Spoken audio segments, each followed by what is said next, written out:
Давайте посмотрим, как работает храповый секатор MAG «Красная звезда».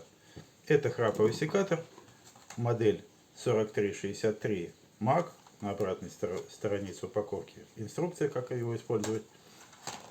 Возьмем для примера веточку. У нее с одной стороны 2,5 см толщина вот этого среза, а с этой стороны 2 см. Ну давайте начнем с 2-сантиметрового кончика.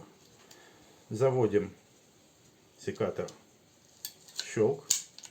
2, 3, 4. Готово. Это 2 сантиметра. Теперь 2,5 сантиметра. То же самое. Заводим секатор. Щелк. 2, 3, 4. И после того, как мы сработали, осталось немножко грязи, вытащили тряпочку, почистили лезвие от мусора. Закрыли секатор. Пожалуйста.